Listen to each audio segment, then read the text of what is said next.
Let us look at a simple Bayesian network. Actually very simple, a diverging one,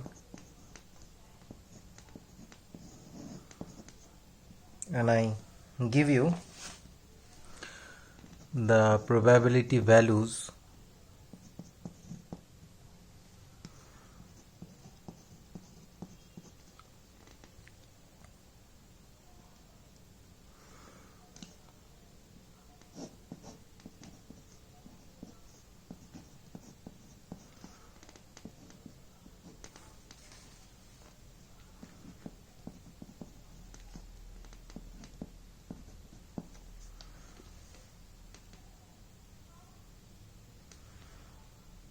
This means probability of C given A, C given not A.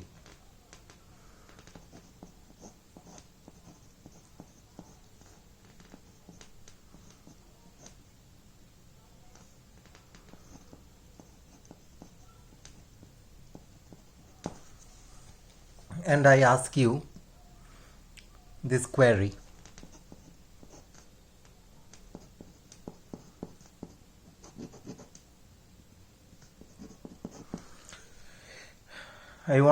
My query is probability of not B, comma C given A, which that is probability of not B and C given that A has happened. How will we compute that? For computing that we will take help. The trick is we will use independence. Given A, we know that B and C are conditionally independent, right? Given A, B and C are conditionally independent. So we can write this as probability of not B given A into probability of C given A. And if I ask you the query, this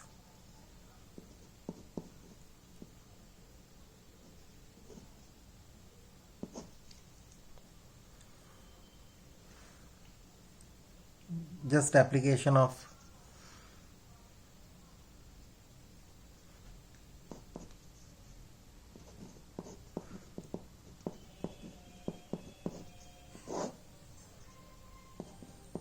Bayes theorem. Not Bayes theorem, I am applying conditional probability from first principles.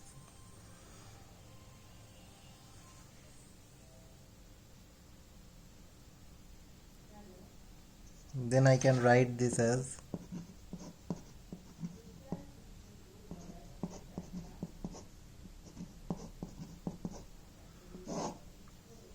and this I can write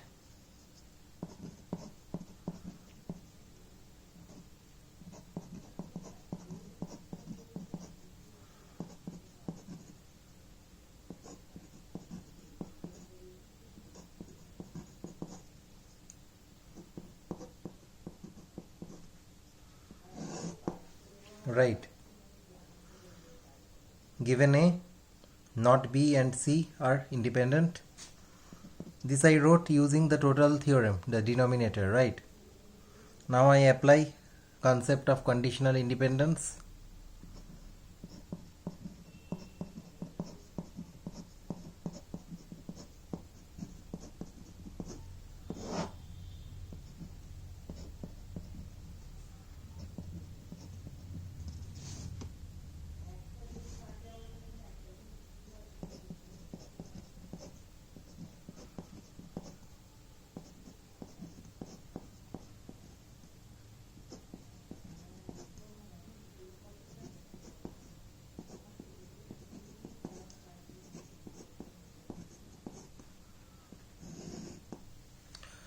So we know all these values, we can just plug in and we will be able to answer this query. So this is how we can use, this is one small example of how we can use the concept of independence for simplifying queries. Let us convert a very realistic situation into a Bayes network. You have a new burglar alarm installed at home.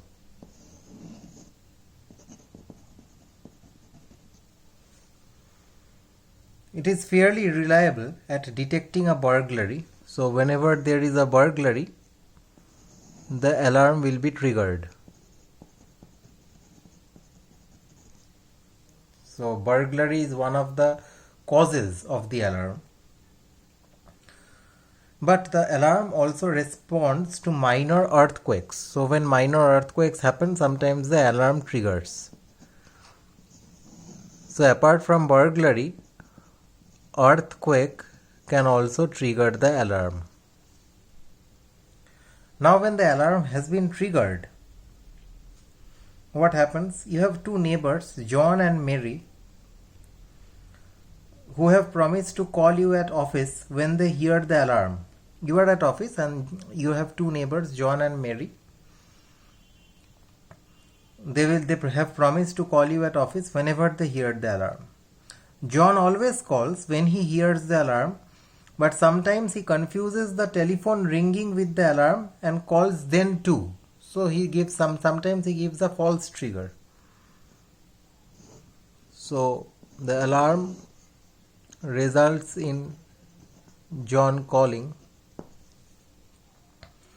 Mary, on the other hand, likes listening to loud music and sometimes misses the alarm altogether. So the alarm also results in Mary calling. So given this type of structure, these are burglary and earthquake. These are kind of the causes or input to the Bayes network. By input I mean that these are the causes. They happen and then they result into some effect. So such variables are called evidence variables. And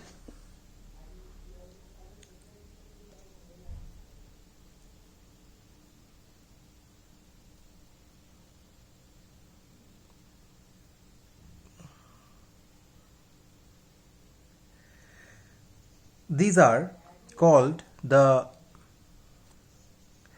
query variables.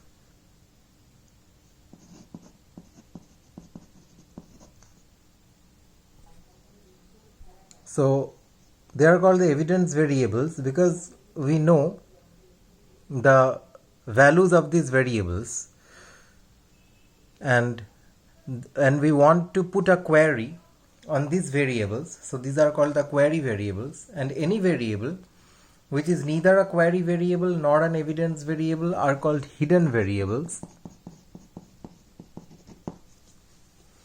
So what are the types of or patterns of probabilistic inference pattern? The first type is called diagnostic inference. We have already seen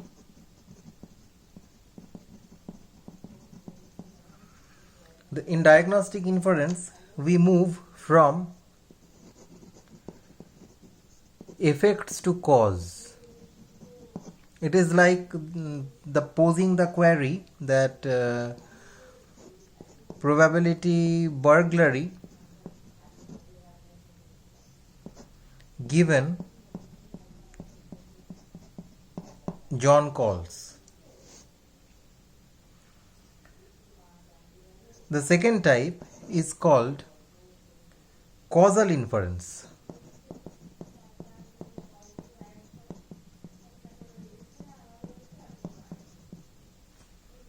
Causal inference is moving from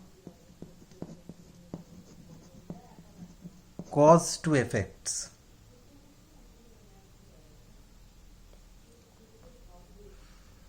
So it is probability John calls given burglary.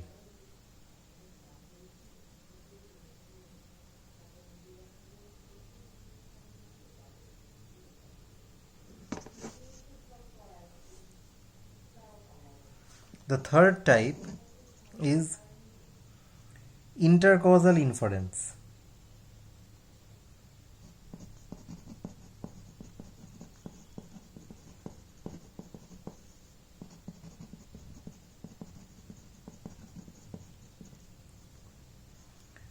It's between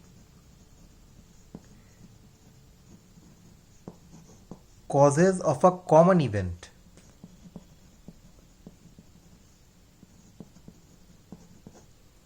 Example, probability burglary and earthquake are causes of a common event of alarm. So probability burglary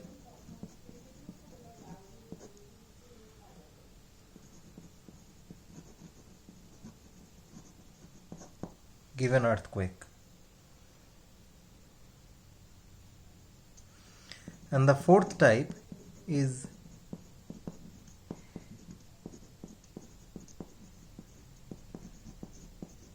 mixed inference. Some causes and some effects known.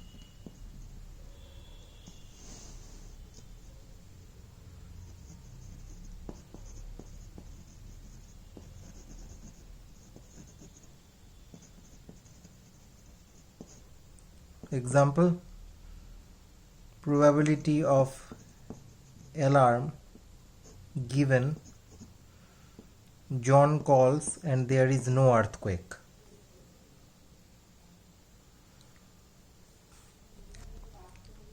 Given a Bayes network, the most usual query is the, in general, generalizing I am saying, conditional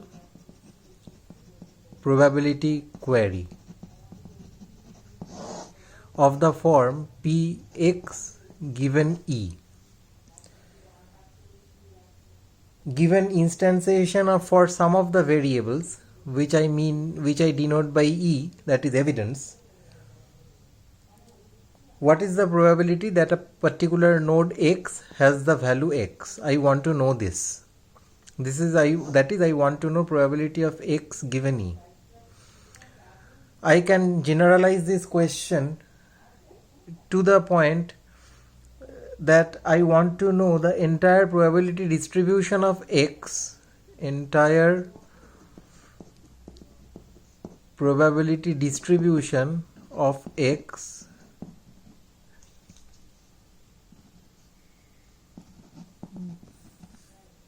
for a given set of evidence values,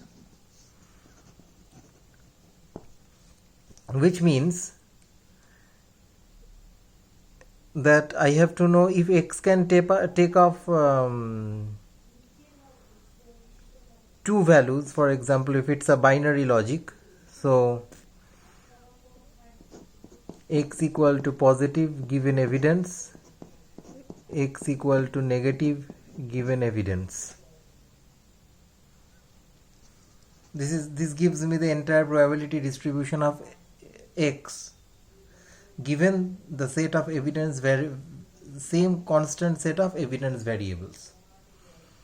The other type of question that you can ask is called the maximum a posteriori probability.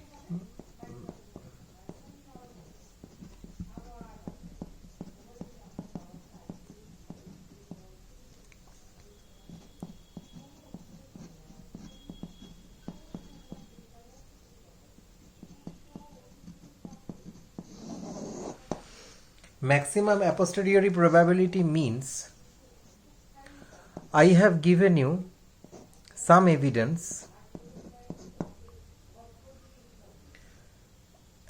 and for example I have given you some nodes x1, x2, x3. So if these are all binary nodes but these are propositional logic variables, so x1, x2, x3, three variables will have 8 combinations. I want to know which combination will give me the maximum value of the probability. I will find all possible values of this probability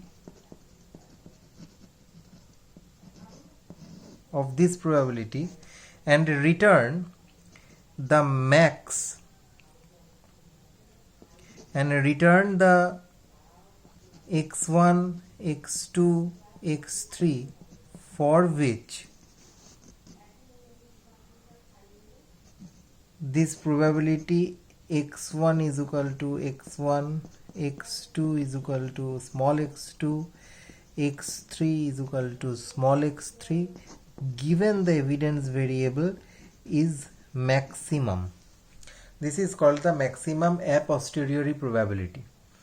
This is the other form of queries that is usually seen to be answered in Bayes networks.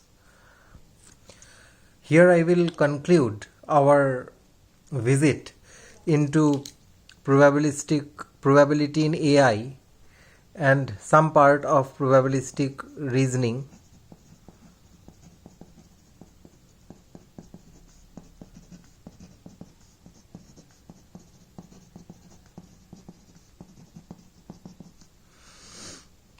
By mentioning some applications that that have found their usage, real life applications. Medical diagnosis systems, from symptoms to diagnosis, going from symptoms, if you have a large data base of symptoms for different diseases, then another new patient comes up with a set of symptoms, then you can do a maximum a posteriori probability calculation on this. For which disease, given the symptoms, for which disease I am getting the probability disease given symptoms the maximum. So ultimately my computer program will suggest the doctor that these are the diseases, that these are the top 10 diseases which have these symptoms, and among these top 10 diseases, this disease has the highest a posteriori probability.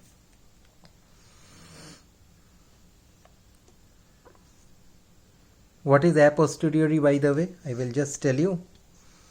When you know something, for example, probability of a disease, this is and you do not know anything about any symptom. This is your prior belief about the person having this disease, about a person having the disease. Then you have a symptom, or then you have a test result. This becomes the posterior because this belief comes after. So posterior means after, later. So medical diagnosis systems use this type of reasoning. One of the medical diagnosis system that was developed is called Mycin, and they used this type of reasoning. Robot localization uses this kind of reasoning. How? Assume a one-dimensional world in which there is a door here, there are two doors here, right? And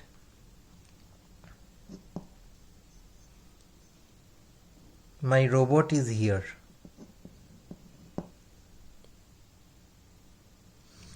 It took a percept from the environment. Remember the percept action cycle? It took a percept from the environment. What it found? It found a door. So now that it finds a door,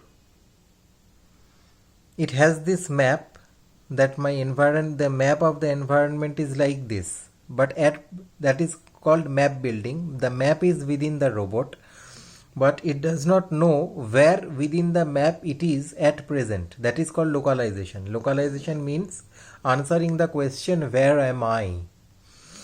So it takes a percept and it finds a door.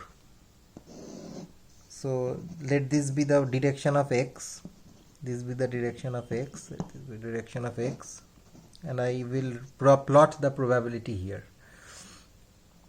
When the robot did not take, let us take the instant in which the robot did not take any percept. So what was its belief?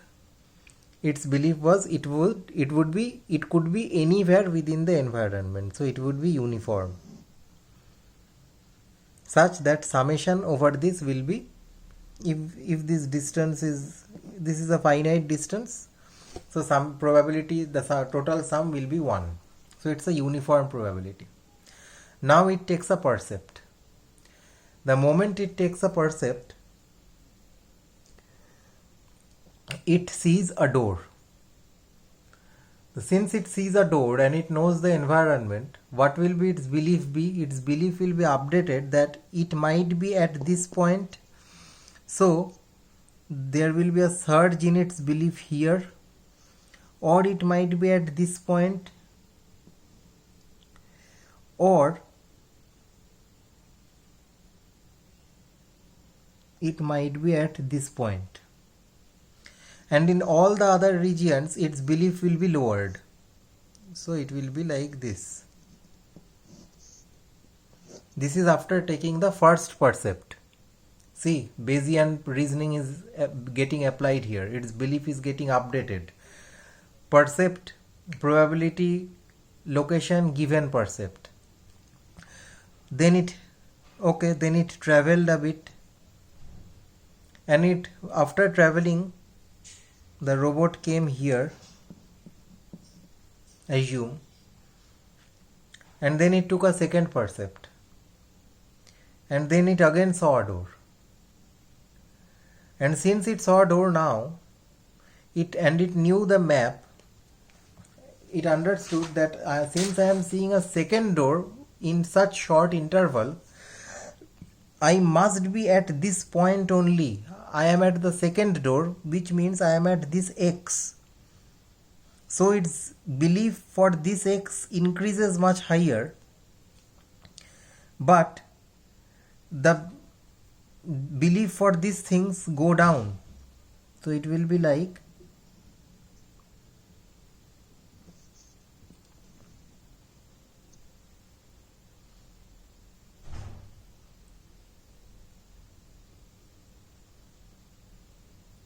why are these beliefs not totally zero now? Because there may be some errors in measurement and all, but they have decreased a lot, and this has increased a lot. So this is how in robot localization probabilistic reasoning is used, Bayesian reasoning is used. One another area where Bayesian reasoning is used is speech recognition.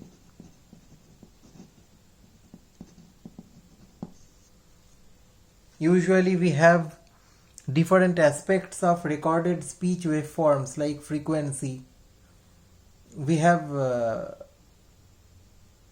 I record the sound, the syllable or the phoneme versus the frequency. I know the phoneme being talked about, the syllable being spoken, and I have the waveform. From the waveform I can get many features like Fourier descriptor, frequency, spectrum, etc., etc., spectrogram. Now if I am if I have a new speech and I calculate the spectrum, now given the spectrum, can I predict what was the word spoken? That is speech recognition, right? Recognizing the speech. So here first I have recorded a database of speech to waveform descriptors like spectrum. Then I have a new waveform descriptor feature, and I have to go back to the actual speech. So I have to give the maximum a posteriori probability of probability word spoken given Fourier spectrum. So this is again an area of Bayesian reasoning for speech recognition. So with this I will conclude our small tryst into reasoning, Bayesian reasoning, or I should say reasoning with uncertainty. So up till now what we have studied in our part of the course, I will just summarize. We have started with a basic introduction to AI.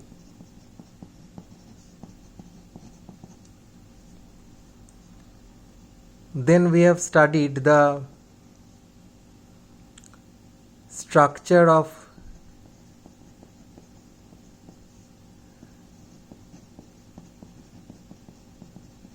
intelligent agent.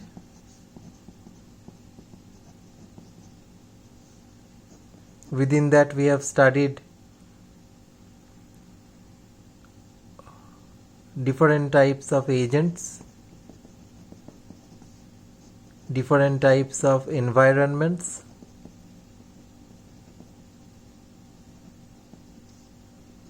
the concept of rationality,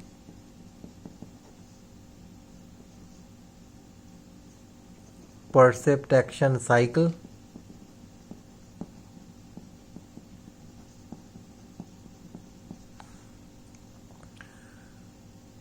then we have come up to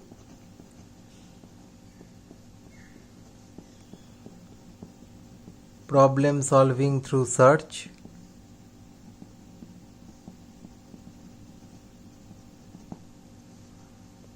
There we have studied the concept of formulation of a problem,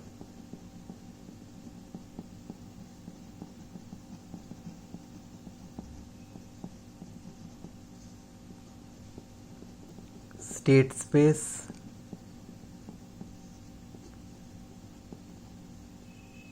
uninformed search like BFS, DFS, UCS, IDFS. Then we have studied informed search,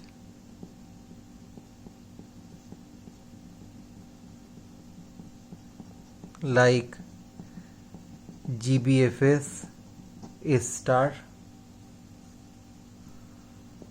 Then we have studied hill climbing, local search techniques like hill climbing, simulated annealing,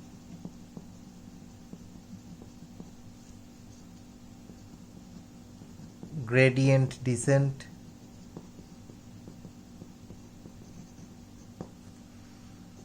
Then we have studied game playing algorithms like Minimax with alpha beta pruning.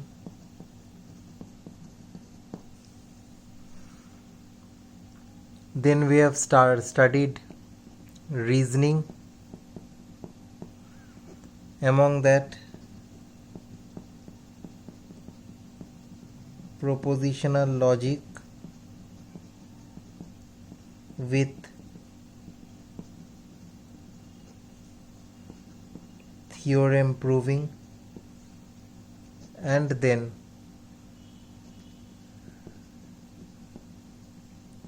reasoning with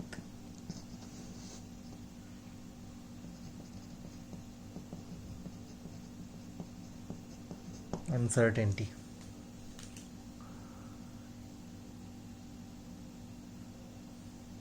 So with this I will conclude my modules here, and rest of the modules will be continued later. Thank you.